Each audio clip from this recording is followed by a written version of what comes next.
Welcome to Devotionary, where we make the Bible accessible and applicable.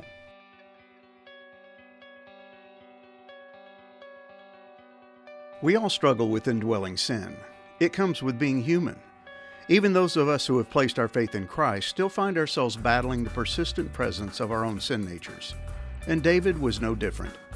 In 2 Samuel 3, verses 6 through 21, we see this man after God's own heart making some rather ungodly decisions, because his thinking was clouded by sin.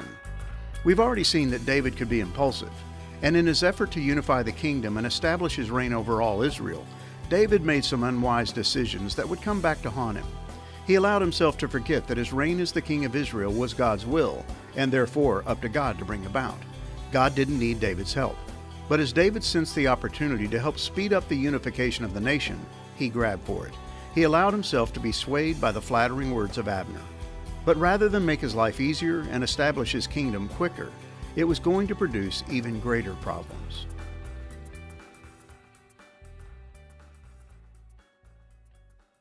Living in disobedience to God's commands can cloud our thinking. It renders us incapable of making wise decisions because we end up making them in the flesh. As long as we harbor unconfessed sin in our hearts, we'll find our minds suffering from cloudy thinking. That seems to have been David's problem. As we saw in the opening verses of this chapter, David had a problem with women.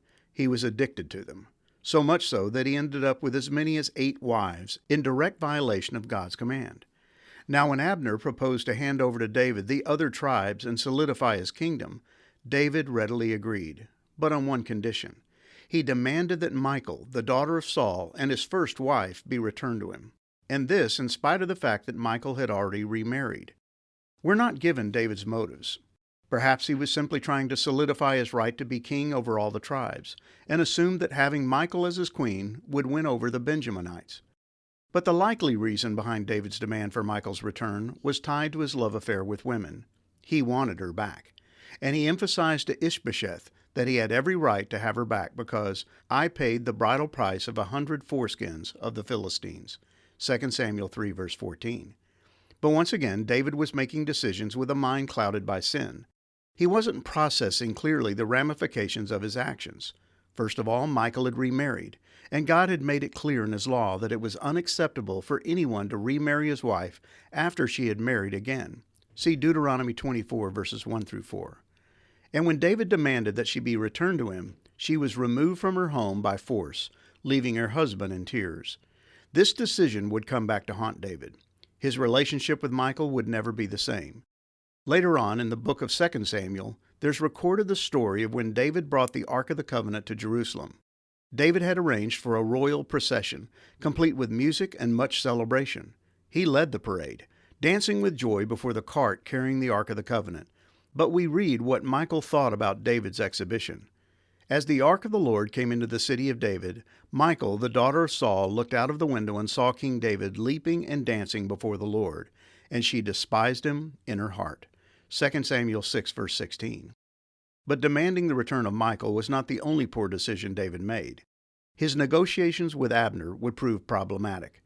This man had been the one to convince Ishbosheth, the sole remaining son of Saul, to declare himself king over all Israel. Abner was the one who had led the armies of Ishbosheth against David, and he was the one who killed Asahel, the brother of Joab. Abner was a self-seeking opportunist who would do anything to feather his own nest. He had no love affair for Ishbosheth. He was simply using him. And when Ishbosheth confronted Abner about sleeping with one of his concubines, Abner became furious and threatened to switch sides, which he eventually did. He had just been defeated by David's forces in battle, and he knew that Ishbosheth was not fit to be king. So he made a deal with David, completely motivated by self-preservation. And David, his mind clouded by sin, unwisely accepted his offer. Had David been thinking clearly, he would have seen through Abner's overtures. He would have recognized that Abner had no allegiance to him or his kingdom. He was in it for himself. And David didn't even seem to consider how his decision would impact Joab, his friend and commander-in-chief. In fact, when David made this decision, Joab was returning from a successful raid, where he and David's men had captured a great deal of plunder. David never seems to consider how Joab would take the news of his willing acceptance of Abner's offer. And as a result, David's decision would bring about further unnecessary bloodshed. It had been one thing for David to refuse to kill King Saul, the Lord's anointed, when he had had the chance, but to knowingly overlook the unfaithfulness of Abner and welcome him back with open arms was another thing. Over his lifetime, David would show a propensity for avoiding doing the right thing. Years later, when his own son Absalom would have his half-brother Amnon murdered for raping his sister Tamar, David would take no action. He simply allowed Absalom to run away. There was no punishment meted out. Absalom was not forced to pay for his sin. And when Joab tricked David into allowing Absalom to return, he once again avoided the inevitable, refusing to meet with his son. And his lack of action would result in Absalom's growing resentment and eventual overthrow of David's rule. Sin clouds our thinking. It makes it impossible to clearly hear from God. It blinds us to reality and casts a mist over the circumstances of life. We're unable to see things as they truly are. Our discernment becomes impaired. Our spiritual vision becomes blurry, and our capacity to make wise choices becomes weakened.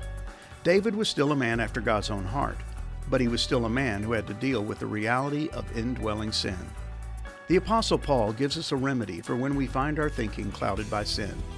And so, dear brothers and sisters, I plead with you to give your bodies to God because of all He has done for you. Let them be a living and holy sacrifice, the kind He will find acceptable. This is truly the way to worship Him.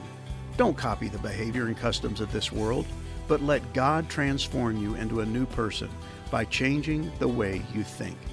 Then you will learn to know God's will for you, which is good and pleasing and perfect. Romans 12, verses 1 through 2.